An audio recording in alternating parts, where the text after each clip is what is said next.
కిషోర్ బాబు చంద్రబాబుతో మాట్లాడారు.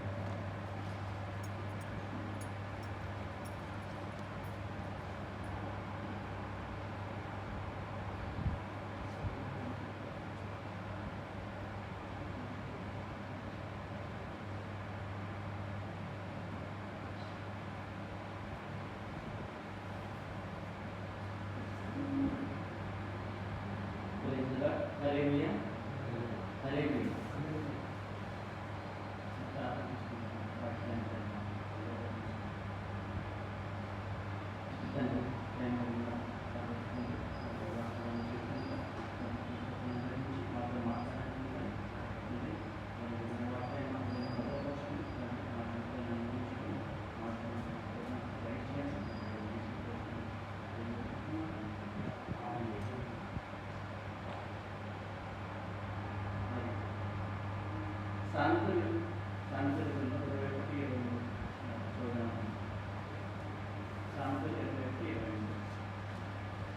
యెహోవా యందు భయభక్తులు కలిగి ఉంట జీవ సాధకం. అది కలిగిన వాడు తృప్తుడై అపాయం లేకుండా మరి దేని యందు భయభక్తులు కలిగి ఉండాలంటే ఎవరి యందు భయభక్తులు కలిగి ఉండాలి? యెహోవా అంటే దేవుడి యందు భయభక్తి. అంటే పొద్దున్న మన పాస్టర్ గారు చెప్పినట్టు ఫస్ట్ మనం ఏమి కలిగి ఉందంటే భయభక్తులు భయం మొదటిది కదండి. కాబట్టి దేవుడు అంటే మనం ఖచ్చితంగా భయపడాలి. కానీ ఈ రోజున చూస్తే మనం క్రైస్తవులుగా మరి దేనికి భయపడుతున్నాం? దేవుడు తప్పితే మిగిలినన్నింటికి భయపడుతున్నాం కదండి. చాలా అంటే మరి దేవుణ్ణి ఆరాధిస్తున్నాము, దేవుడిని ఆరాధిస్తున్నాము, దేవుడిని భక్తి చేస్తున్నాం, చర్చకొస్తాం, అన్నీ చేస్తాం. కానీ దేవుని యందు భయం అయితే చాలా మందికి మరి ఈ రోజు ఉన్నటువంటి క్రైస్తవులు అంటే మరి ప్రపంచంలో ఉన్నటువంటి అనేక మంది క్రైస్తవులు చూస్తే కనుక చాలా మందికి భయం అనేది లేదు. మరి ఆ భయం అనేది లేకపోవడం వల్ల మనం ఏం చేస్తున్నామంటే మనం తెలియకుండానే మనం సాతాను యొక్క వరలో చిక్కుపోతాం. ఈ రోజున మనం ఒక సంఘటన చరిత్రలో జరిగినటువంటి ఒక సంఘటన మనం ధ్యానం చేద్దాం. అంటే దేవుని యందు భయం లేకుండా ఉంటే ఆయన ఆజ్ఞను అతిక్రమిస్తాము. ఆయన చెప్పినట్టు చేయకపోతే అంటే చెప్పినట్టు అంటే మనం ఈ రోజున మనం వాక్యాన్ని చదువుతాం, వింటాం. కానీ మన వాక్యానుసారంగా దేవుడు చెప్పినట్టుగా జీవించకపోతే దాన్ని వచ్చే పర్యవసానాన్ని మనం ఈ రోజున మనం అంటే ఒక ఎగ్జాంపుల్గా తీసుకుని మనం ధ్యానం చేద్దాం.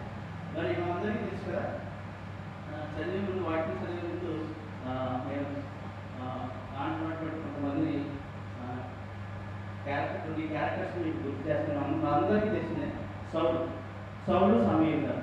ఎందుకంటే సౌలు మరి రాజుగా అభిషేకించబడిన తర్వాత మరి సమయలు యెహోవా ద్వారా వాక్యాన్ని పొందుకుని మరి సౌలు చెప్తాడు. సౌలుని పిలిపించి మరి అమాలేకీయులను అందరినీ కూడా హతము చేయమని చెప్తాడు. మొత్తం వారి యొక్క జంతువులు, పశువులు, మొత్తం వాటి ఉన్న సమస్తం మరి ప్రతి ఒక్కరిని చిన్న బిడ్డ నుంచి మొత్తం పెద్దవాళ్ళందరినీ కూడా సంహరించమని చెప్పారు. కానీ మరి సౌలు అలా చేస్తాడా? చేయడు కదండి. అలా చేయకుండా ఏం చేస్తారు?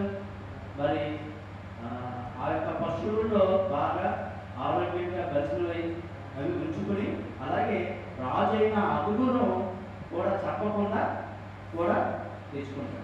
మరి ఆ విషయం తెలిసిన తర్వాత సౌలు చాలా బాధపడి ఎంత పని చేశావు సౌలు, అసలు నిజంగా నువ్వు దేవుని మాట వినలేదు కాబట్టి దేవుడు యెహోవా నిన్ను విసర్జించాడు, నిన్ను రాజుగా కాకుండా మరి దావీదును రాజుగా ఎన్నుకుంటాడని చెప్పగానే మరి సౌలు చాలా వేదన పడి మరి బతిమాలుతున్నాడు. కానీ అయినా సరే అంటే యెహోవా మరి సమయల ద్వారా మాట్లాడిన మాట ఏంటంటే బలులు అంటే సౌలు ఏమనుకున్నాడంటే యెహోవాకి నేను శ్రేష్టమైన బలి అర్పిస్తే చాలా సంతోషపడిపోతారు అని అనుకుని మరి మనం జనరల్గా థింక్ చేసే విధానం ఎలా ఉంటుందంటే దేవుడు చెప్పింది చేయకుండా మనం మన యొక్క సొంత ఆలోచనతో చేస్తూ ఉంటాం కదా. అంటే ఇది ఎగ్జాంపుల్గా చరిత్రలో జరిగినటువంటి ఇది ఒక సంఘటనగా మనం చూసుకుంటే కనుక మనం దేవుడు చెప్పినట్టు చేయకుండా దేవుడు ఏదో సంతోషపడతామని అనుకుంటా. కానీ దేవుడు ఏమంటే ఆజ్ఞ వింటే శ్రేష్ఠ. నేను బలులు కోరలేదు కానీ బలియాత్మను నేను కోరలేదు కానీ మాట వినక శ్రేయస్కరం, నా ఆజ్ఞను గైకునట శ్రేయస్కరం అన్నాడు. కానీ మనం ఈ రోజున మనం కూడా ఎలా ఉన్నామంటే మనం భక్తితో దేవుణ్ణి మెప్పిద్దామన్నట్టుగా, అంటే సౌలు ఆలోచించినట్టుగా మనం ఆలోచిస్తున్నాం. కానీ మరి దేవుడు ఇచ్చేటువంటి ఆజ్ఞ అంటే చూస్తే పాత నిబంధనలో ఉన్నటువంటి ఆజ్ఞలు కాదు, మనం వేసుకున్నటువంటి ఆజ్ఞలు మరి మన మానవాళ్ళే పొరుగు వారిని ప్రేమించుతారు. మరి ఇలా చూస్తే కనుక మరి అటువంటి చిన్న చిన్న ఆజ్ఞలే కానీ మనం చేయలేనటువంటి పరిస్థితుల్లో ఉన్నాం. కానీ మరి నిజంగా మనం దేవుని మీద భయం అనేది ఉంటే కనుక మనం సౌలు చేసినట్టుగా చేస్తాం, చేయగలని ఖచ్చితంగా చేయి. మరి సౌలు అసలు యెహోవా యొక్క ఆత్మను పొందుకున్నప్పుడు ప్రతి యుద్ధాన్ని కూడా నెగ్గేవాడు. మరి ఎప్పుడైతే ఆజ్ఞను విస్మరిస్తాడో అప్పుడు యెహోవా యొక్క ఆత్మ ఆయన వద్ద నుండి వెళ్ళిపోయిన తర్వాత అప్పుడు సౌలు గారిని ప్రతిసారి కూడా దురాత్మలు పట్టుకుని పీడిస్తూ ఉంటాయి. అప్పుడు దావీదు తన ఆయుధాలు మోసేవాడిగా ఉన్నప్పుడు మరి ఆ దురాత్మ పట్టినటువంటి దురాత్మను పోగొట్టుకోవడానికి దావీదు యొక్క సంగీతాన్ని ఉపయోగించుకుని మరి సౌలు కొద్దిగా దాన్ని ఏమంటారంటే ఒక విడుదల, అంటే పట్టిన దెయ్యాల నుంచి విడుదల పొంది కొద్దిగా ప్రయోజనం పొందుకున్నాడు. కానీ సౌలు మారాడా అంటే మనకు తెలుసు. సౌలు అసలు మారాడండి, అక్కడి నుంచి కూడా అసలే ఎప్పుడు కూడా మారలేదు. మరి సౌలు ఒకప్పుడు యెహోవా ఆత్మ ఉన్నప్పుడు సౌలు ఏం చేశాడంటే అక్కడ రాజ్యంలో ఉన్నటువంటి కన్న పిశాచాలు బట్టి సోది చెప్పేవారిని కానీ అక్కడటువంటి దాన్ని ఏమంటారు జ్యోతిష్కులు మనం అనుకుంటాం కదా, చిన్నకి ఇలాగా చేతబడి ఇలా చేసిన వాళ్ళందరినీ కూడా ఏం చేశారంటే సంహరించేశారు అందరినీ. కానీ మరి ఎప్పుడైతే యెహోవా యొక్క ఆత్మ తన నుంచి వెళ్ళిపోయిందో మరి సౌలు చాలా క్రమేణా మరి క్షీణించిపోయి మరి ఒకనొక టైంలో ఫిలిష్తీయుల దగ్గరికి యుద్ధానికి వెళ్ళవలసి వస్తుంది. మరి ఫిలిష్తీయుల దగ్గరికి యుద్ధానికి వెళ్ళేటప్పటికి సౌలుకు ఒక భయం పడుతుంది. ఏ పడుతుందండి సౌలుకు? ఏం భయం అంటే రేపు జరగబోయే యుద్ధంలో నేను నెగ్గుతానా లేదా అనేది తెలుసుకోవాలని చాలా ప్రయత్నం చేస్తారు. కానీ అప్పటికే సమీయులు చనిపోతారన్నమాట. కానీ దేవుని మాట్లాడడం కూడా లేదు. ఎందుకంటే మరి యెహోవా విసర్జించాడు కదా సౌలుని. కాబట్టి దేవుడి నుంచి ఎలా ఆన్సర్ పొందుకోవాలో తెలియక చాలా ప్రయత్నం చేస్తారు. కానీ ఆఖరికి ఒకప్పుడు సోది చెప్పేవారిని చంపించిన వాడే తిరిగి ఎక్కడికి వెళ్తాడండి? సోది చెప్పేవాడి దగ్గరికి వెళ్తాడు. సోది చెప్పేవారి దగ్గరికి వెళ్ళినప్పుడు మరి ఫస్ట్ మనందరూ తెలిసిందే, మరి ఆ కర్ణ పిశాచాలు అదే ఈ దాన్ని ఏమంటారంటే సోది చెప్పడం అంటే ఒక రకంగా చెప్పాలంటే ఒక మంత్రసాని ఏం చేస్తుంది చెప్పండి? మంత్రసాని ఏం చేస్తుంది? ఆ మంత్రసాని ఏం చేస్తుందంటే సౌలు గారిని చూడగానే ఫస్ట్ సౌలు గారు వచ్చినప్పుడు సౌలు గారిని కనిపెట్టదు. కానీ తర్వాత సౌలు గారిని తీసుకున్నప్పుడు భయపడిపోతుంది. నువ్వు సౌలువే కదా, అసలు ఎందుకు వచ్చాను అసలు ఒకప్పుడు అందరినీ చంపించావు కదా అంటే నేను చంపను, నాకు ఒక చిన్న పని చేసి పెట్టు అని చెప్పేసి రిక్వెస్ట్ చేస్తే ఏంటి అని అడిగితే కనుక సమూయేలు యొక్క ఆత్మని రప్పించమన్నప్పుడు అప్పుడు ఆ సోది చెప్పే ఆవిడ ఏం చేస్తుందంటే మరి ఒక ఆత్మని రప్పిస్తుంది. ఒకసారి చదువుకుందాం.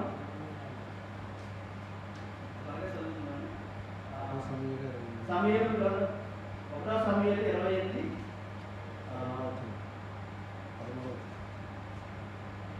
15 నుంచి 18 అండి. మనం చదువుకునే టైం లేదు కనుక 15 17 చదువుతున్నాం. 1 సమూయేలు 28:17 వాక్యం. యెహోవా తన మాట తన పక్షంగా నెరవేర్చుచున్నాడు. నా ద్వారా ఆయన సెలవిచ్చినట్టు నీ చేతి నుండి రాజ్యం తీసివేసి ఈ పొరుగు వారిని దావీదుకు దాన్ని ఇచ్చి ఉన్నాడు. ఇది ఎవరు చెప్తున్నారు? ఆత్మ చెప్తుంది. అంటే కర్ణ పిశాచి ఒక ఆత్మ రప్పించింది. ఆ ఆత్మ రప్పించినప్పుడు ఏం చెప్తుంది?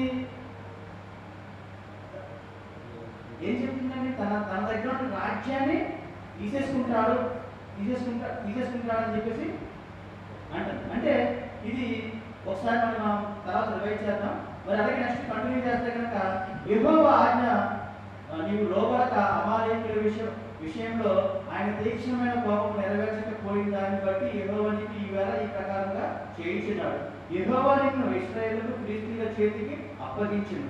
యెహోవా ఇశ్రాయేలు దండును ఫిలిష్తీయుల చేతికి అప్పగించును. రేపు నీవును నీ కుమారుడు నాతో కూడా ఉందని సౌలుతో చెప్పాను. ఎవరు చెప్పారంటే ఆత్మ. సౌలు గారు సోలు చెప్పేదానికి వెళ్ళినప్పుడు ఒక ఆత్మ పైకి వచ్చి ఆ ఆత్మ ఎవరి ఆత్మ అంటే సమూయేలు గారి ఆత్మ కదండి, నిజమేనా? చూద్దాం. సమూయేలు గారి ఆత్మ ఏమంటుంది? యెహోవా మాట వినలేదు, నీ దగ్గర నుంచి రాజ్యం తీసేసుకుంటాడు, నువ్వు అమాలేకుల విషయంలో అసలు నువ్వు మాట వినలేదు, అసలు నువ్వు ఆజ్ఞను అతిక్రమించావు, కాబట్టి ఈరోజు నువ్వు ఫిలిష్తీయుల చేతులు ఓడిపోయి రేపు నీవును నీ కుమారుడు నాతో కూడా అన్నాడు.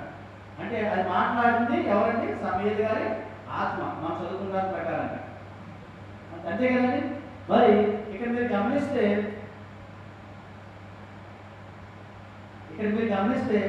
నిజంగా వచ్చింది సమూయేలు గారి ఆత్మ. నిజంగా వచ్చింది సమూయేలు గారి ఆత్మ కదా? ఆత్మ కాదు. ఆత్మ అన్నవాడు నిజంగా సమూయేలు గారి యొక్క ఆత్మ వచ్చిందన్నవాడు చేయండి.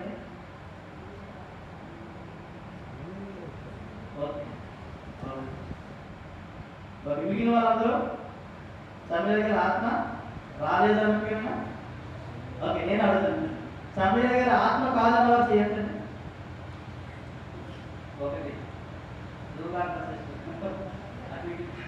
అంటే మిగిలిన వాళ్ళు అసలు ఎత్తలేదు, ఎక్కడ మా సంబంధం లేదంటున్నారు. ఓకే, ఇది ఏం చెప్తుంది, ఏం చెప్తే ఏం భయమో నేను ఆలోచిస్తున్నాను. సో ఏదేమైనా కానీ ఇక్కడ వచ్చింది సమూయేలా కాదా అనేది మనం ఈరోజు పరిశీలిద్దాం. ఎందుకంటే మరి మనం బైబిల్ చదువుతుంటే కనుక ఇక్కడ మనం జాగ్రత్తగా అర్థం చేసుకుంటా, జాగ్రత్తగా మనం చదివితే ఇక్కడ సమూయేలు గారి యొక్క ఆత్మ చెప్పే మాట మనం జాగ్రత్తగా వినాలి.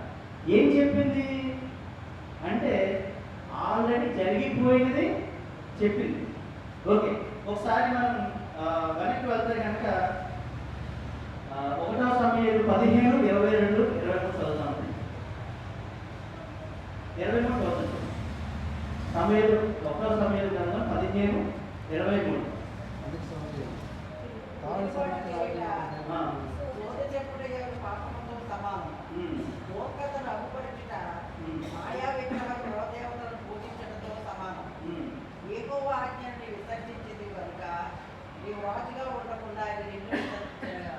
ఇది ఎవరి మాటలండి? సమూయేలు గారు బతుకున్నప్పుడు చెప్పినటువంటి మాట. సమూయేలు గారు ఎప్పుడైతే ఆజ్ఞని అతిక్రమిస్తాడో అప్పుడు సమూయేలు గారు సౌలుతో చెప్పినటువంటి మాట అన్నమాట. అంటే ఇక్కడ తిరుగుబాటు చేయలేదు, అంటే దేవునికి ఎగ్నెస్ట్గా చెప్పిన ఆజ్ఞను అతిక్రమించాడో లేదా, అతిక్రమించడం బట్టే ఇక్కడ సౌలు గారు తిరుగుబాటు చేయలేదు, సోదే చెప్పుటను పాపంతో సమానము. అంటే ఇక్కడ సమూయేలు గారు ముందే చెప్పేస్తున్నారు. అంటే సౌలు గారి యొక్క ఫ్యూచర్ అంటే సోదే చెప్పిన వాళ్ళని ఎంకరేజ్ చేస్తావు అన్న టైప్లో ఇక్కడ మనం అర్థం చేసుకోవచ్చు. అలాగే మూర్ఖత, అసలు సౌలు గారు అగుపరిచినటువంటి మూర్ఖత మనం చూద్దాం ఒకసారి. సో ఇక్కడ ఆల్రెడీ సమూయేలు గారు బతుకున్నప్పుడే చెప్తున్నాడు ఏమని? యెహోవా ఆజ్ఞను విసర్జించి కనుక నీవు రాజుగా ఉండకుండా నిన్ను విసర్జించాను. సమూయేలు గారు బ్రతుకున్నప్పుడు మాట్లాడినటువంటి మాట. మరి అలాగే మరి ఇందాక మనం చదువుకున్నప్పుడు 1 సమూయేలు 28:15-19 నుంచి చూస్తే కనుక 18లో యెహోవా ఆజ్ఞను నీవు లోబడక అమాలేకుల విషయంలో తీవ్రమైన కోపము బట్టి యెహోవా ఈ వేళ ఈ ప్రకారంగా చేయుచున్నాడు అని చెప్పేసి అంటే జరిగిపోయినది చెప్తున్నాడో లేదా చెప్పండి. సమూయేలు గారు ఆత్మ ఏం చెప్తున్నాడు? జరిగిపోయింది. ఇప్పుడు ఆత్మ వచ్చి చెప్తుంది. ఏం చెప్తుంది? జరిగిపోయింది చెప్తుంది. ఇప్పుడు నెక్స్ట్ మీరు చూస్తే 19వ వాక్యం చూస్తే కనుక రేపు నీవును నీ కుమారుడు నాతో కూడా ఉందురు అంటే ఇక్కడ ఇశ్రాయేలు తను ఫిలిష్తీయుల చేతికి అప్పగించును. ఇక్కడ యెహోవాను ఇశ్రాయేలును ఫిలిష్తీయుల చేతికి అప్పగించును అంటే ఇక్కడ ఏం చెప్తున్నాడు? ఆత్మ సమూయేలు గారి యొక్క ఆత్మ ఏం చెప్తుందంటే సౌలు గారు మరణము పొందుతారు, నువ్వు చచ్చిపోతావు, రేపు నీ కుమారుడు కూడా చచ్చిపోతాడు, నువ్వు నాతో కూడా ఉండు అని. మీరు జాగ్రత్తగా గమనించాలి. నీవు నాతో కూడా ఉండు అన్నారు లేదండి? ఎవరు? సమూయేలు గారు అన్నారా? నువ్వు నాతో అంటే సౌలు గారు నాతో కూడా ఉండు అని. ఇప్పుడు మనం జాగ్రత్తగా పరిశీలిస్తే సమూయేలు గారు చనిపోయిన తర్వాత ఎక్కడికి వెళ్ళారు? ఎక్కడికి వెళ్ళారండి? పాతాళంలోకి వెళ్ళారు. పాతాళంలోకి ఎక్కడికి వెళ్ళారు? పరదేశంలోకి వెళ్ళారు. కరెక్టే కదండి? ఆయన ఖచ్చితంగా మరి ఆయన గొప్ప దైవజనుడు, అలాగే కొంచెం ప్రవక్త కాబట్టి ఖచ్చితంగా ఎక్కడికి వెళ్తాడండి? పరదేశంలో ఉంటాడు కదండి. మరి సౌలు గారు పరదేశంకి వెళ్తాడా? ఎందుకంటే ఆయన ఆజ్ఞను అతిక్రమించి శాపగ్రస్తుడు అయినప్పుడు ఆయన ఆజ్ఞ అతిక్రమించిన తర్వాత మరి సౌలు గారు ఎక్కడికి వెళ్తారు? పాతాళంలో అంటే పరదేశంకి వెళ్తాడా? నరకానికి వెళ్తాడా?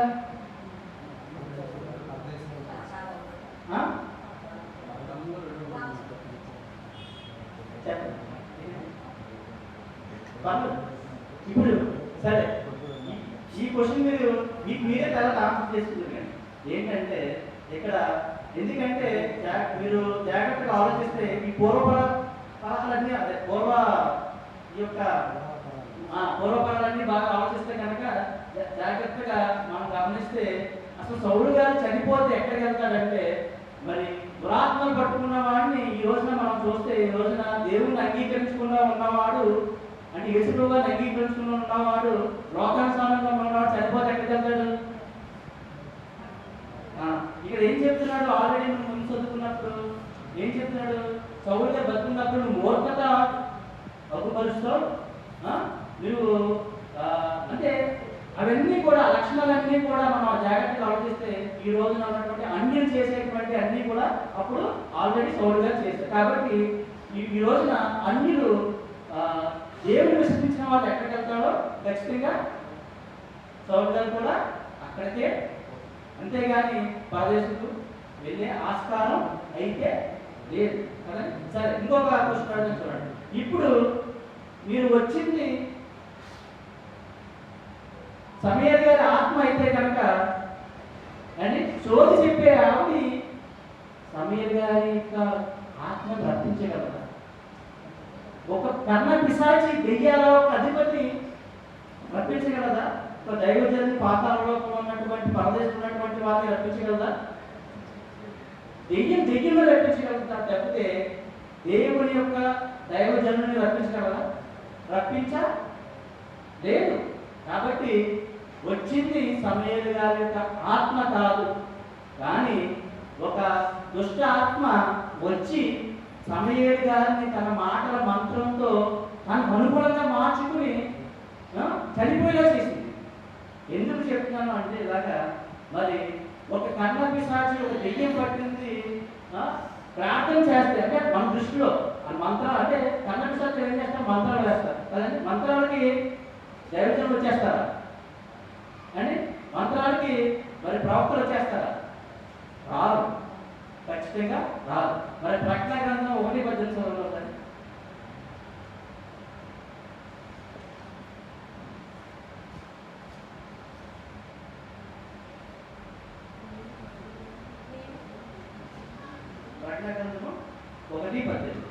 నేను మొదటివాడను కడపటివాడను, జీవించువాడను మృతుడనైతిని గాని ఇదిగో యుగములు సజీవుడనై ఉన్నాను.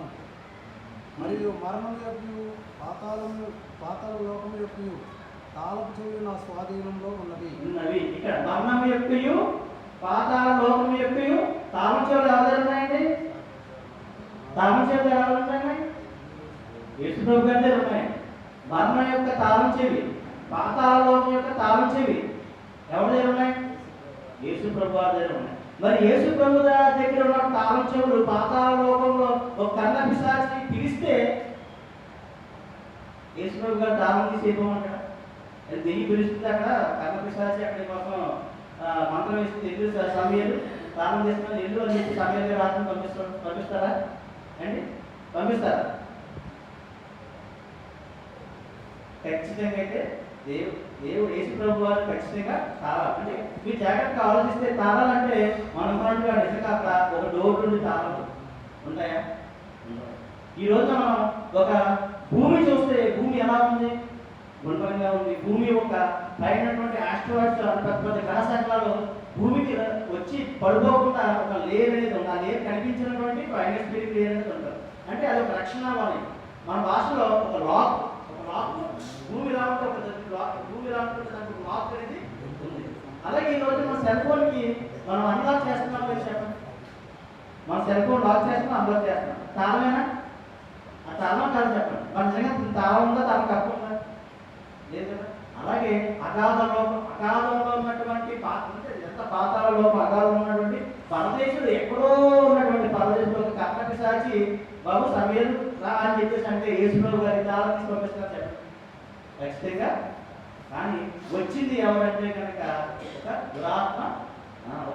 అంటే జరిగిపోయింది నాకు తెలుసు. జరిగిపోయింది చెప్పి సమయాలు గారిని ఎలా చేసిందంటే తనకు తాను పొడిచి తట్టులాగా చేసింది. అంటే నిజంగా సౌలు గారిని ఎవరన్నా పొడిచారా? ఇక్కడ మీరు జాగ్రత్తగా గమనిస్తే సౌలు గారిని ఎవరన్నా పొడిచారా? ఎవరు పడతారు. మరి వచ్చింది నిజంగా సమయాలు అయితే సమయం చెప్పినట్టుగా ఎవరన్నా వచ్చి పొడిచి చెప్పేవారు. కానీ సౌలు ఎలా చనిపోయాడు? తను కత్తి మీద తాను పడి అంటే ఆత్మహత్య చేసుకున్నాడు. ఆత్మహత్య చేసుకున్నాడు లేదా? అంటే భయంతో చూసారా? దేవుని యందు భయం భక్తి లేకపోతే కనుక మరి దురాత్మలు అవి చెప్పేటి అనుకూలంగా అవి మనం మార్చుకుని మనం అవి వినే విధంగా మనం చేసుకుని మనం తప్పుదారులు వెళ్ళిపోయి మరి ఆఖరికి మన ప్రాణాలు కూడా పోగొట్టుకుంటాం. ఇప్పుడు సౌలు గారు ఏం చేస్తున్నారు? ఆత్మహత్య చేస్తున్నారా లేదా చెప్పండి. ఆత్మహత్య చేస్తున్నారా? ఆత్మహత్య చేసుకున్న వాళ్ళందరూ ఆత్మహత్య చేస్తున్నారు అని అన్న వాళ్ళందరూ చేయొద్దండి. చెప్పండి. సౌలు గారు ఆత్మహత్య చేస్తున్నారు లేదా చెప్పండి. చేస్తున్నారు కదండి. Okay right. చేసుకుంటే మరి ఆత్మహత్య చేసుకున్న వాళ్ళు ఎక్కడ కడతారు? మరి ఇప్పుడు వచ్చి దురాత్మ ఏం చెప్పింది? నువ్వు రేపు కూడా నాతో ఉండు అంటే ఏంటి? ఇన్ఫ్లుయెన్స్ చేసింది. అంటే నువ్వు ఖచ్చితంగా నువ్వు నాతో నరకంగా ఉంటావు దురాత్మ చెప్పింది. మీకు అర్థమవుతుందండి. సో మనకి ఇంకా టైం దగ్గర పడుతుంది కనుక క్లుప్తంగా మీకు ముగించేస్తాను. సో ఇది ఇక్కడ జాగ్రత్తగా పరిశీలిస్తే వచ్చింది ఒక దురాత్మ. మనం ఎప్పుడైతే సాతాను దగ్గరికి వెళ్తామో సాతాను ఏం చేస్తుందంటే తను చెప్పేటట్టు తన మాట వినేటట్లుగా చేసుకుని మనల్ని దేవుడి నుంచి దూరపరిచి మనల్ని నరకంలోకి పంపించేస్తాం. ఈ రోజున ఒకసారి మనం పరిశీలించుకుందాం. ఈ రోజున ఎంతమంది మనం దేవునికి దూరంగా వెళ్ళి మనం నిజంగా ఒక దుష్టులతోనూ దురాత్మల అంటే ఎలాగంటే దుష్టులు అంటే ఒక నిజంగా దెయ్యాలు పట్టేవాడు. అంటే మనం ఆలోచిస్తే కనుక ఈ రోజున సాతాను ప్రతి ఒక్కరిని ఎవ్వరు అవ్వట్లేదు. క్రైస్తవులు అయితే అవ్వట్లేదు. ఆఖరికి మనందరం తెలుసు పేదలు గానే పట్టుకుంది కదండి. మనం పరిశీలించుకోవాలంటే శాతాన్ని మన జీవితంలో ఏదో టైంలో ఎలాగంటే ఎలాగా శాతం పట్టుకోవడం అంటే అలా వచ్చి ఇలా ఆత్మలా వచ్చి పట్టుకునే లేదు. శాతాన్ని యొక్క రంగం ఎక్కడంటే మైండ్. అంటే మన ఆలోచనలో మనల్ని ఏం చేస్తారంటే మనం బంధిస్తారు. మన ఆలోచన ద్వారా శాతాన్ని మనల్ని ప్రభావితం చేస్తారు. ఆ ఆలోచనలో మనం శాతాన్ని వైపు వెళ్ళిపోయేలాగా మనల్ని తీసుకుపోతాం. మనం అలా వెళ్ళిపోయినప్పుడు మనకి ఎప్పుడైతే మనం దేవుడు దూరం అవుతామో, మరి ఈ లోకానుసారంగా ఉన్నటువంటి వాటిని మనం ఎప్పుడైతే మనం అనుసరిస్తామో ఖచ్చితంగా శాతాన్ని ఏం చేస్తుందంటే దానికి అనుకూలంగా మార్చుకుని దేవునికి దూరం చేస్తుంది. మరి మనం ఖచ్చితంగా ఎప్పుడు కూడా మన ఆజ్ఞను ఖచ్చితంగా మనం ఎప్పుడు కూడా అతిక్రమించకుండా మన ఆజ్ఞను గైకుంటే లేదు. కాబట్టి మనందరం కూడా జాగ్రత్తగా మన జీవితాన్ని పరిశీలించుకుని మన యొక్క ఆలోచనలు ముఖ్యంగా మన శాతాను చాలా సుందరంగా చేసుకున్నాడు. కాబట్టి మనం అనుకున్నట్లుగా ఏదో భయంకరంగా వచ్చేసి అలా వచ్చేస్తున్నాడు కనుక తలంపుల్లోనే మనం శాతాను క్రియను వాడు ప్రేరేపిస్తూ ఉంటాడు. కాబట్టి మనం ఎప్పుడు కూడా డైలీ మనం జాగ్రత్తగా గమనించి మన ప్రార్థనలో మనం కనిపెట్టి మనం పరిశీలించుకుని మన మార్గాలను సరళం చేసుకుని ఉన్నట్లయితే ఖచ్చితంగా మనం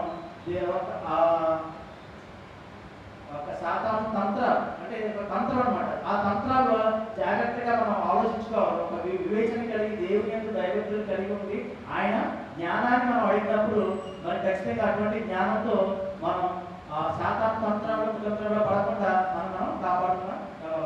కాబట్టి ఈ అవకాశం ఇచ్చినటువంటి దేవాలయ దేవునికి అలాగే మాస్టర్ గారికి మరి అందరికీ కూడా తెలియజేస్తున్నాం. Thank you so much.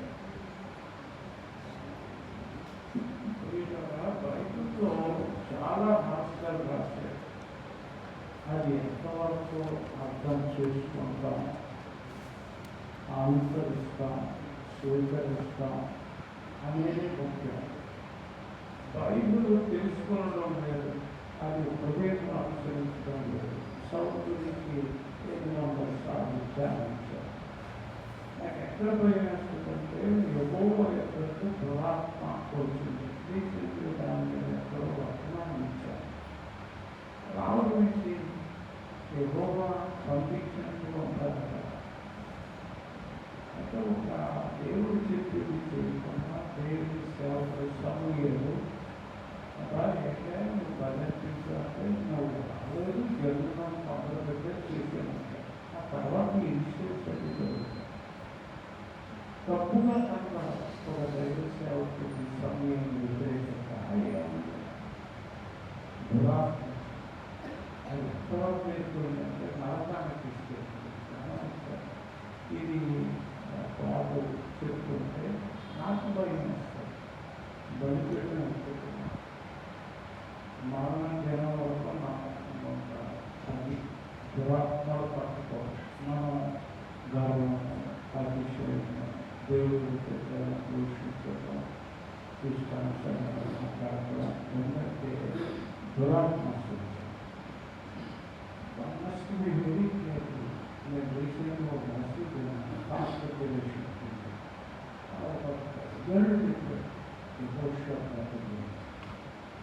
తప్పులేదు చేసి సినిమా వెళ్ళలేదు, విచారం చేయలేదు, బ్యాడ్ కండక్ట్ అవుతుంది. ఇజ్రాయిలీ రాజుతో స్నేహం చేశారు, దానికి అయితే వాడపడలేదు. ఇలాంటి ఎన్నో ఉంటాయి. ఈ ఆత్మ ఎక్కడికి వెళ్తుంది? మాట్లాడాలి, అక్కడ మోసం చేస్తుంది. అక్కడ చూడండి, అది జీరాలు ఒక దొరగారు రాసిన పేరు గుర్తొస్తుంది. అందులో ఎన్నిటికీ జవాబు అప్పుడప్పుడు చదువుతూ ఉంటారు. ఫాక్స్ బుక్స్ దొరికించారు. ఇలాంటివి డాక్ చెప్పింది ఆన్సర్ యాక్చువల్గా వెతుకొచ్చి కూడా ఏం చేశారు? మాట్లాడింది సమయంలో దెయ్యం కూడా కనుక ఒకటేనంటే దేవుడు మాట్లాడినట్టు వీడియోలు చేస్తాను. వినపడతారు, పరిశుద్ధత వస్తారు, దేవుని కొరకైన గడగడాలి చోట దెయ్యం మాట్లాడతారా దాన్ని చేస్తూ గమనించి ఇప్పుడు సాక్షులుగా ఈరోజు కొంచెం ప్రోగ్రాం మార్చండి. ఎందుకంటే మా పిల్లలు సమర్పణ రాయవాళ్ళని వారి కూడా కొంచెం ఛాన్స్ పట్టాలని చిన్న సాక్షి ఇస్తారు. ప్రార్థన ప్రభా కనికరించండి, బిడ్డలు ఎలాగా ఎంకరేజ్ చేస్తున్నా ఎవరో దురాత్మలకు దానిలో అతిశయం ఏదైనా వచ్చిందా చాలా ప్రమాదం జరగడలాగుతూ నేను సహా కాసుకోవాలి. ఈ బిడ్డ సాక్ష్యాన్ని దీవించాలి. క్రీస్తు నామమున బిడ్డ ఇస్తున్నాం.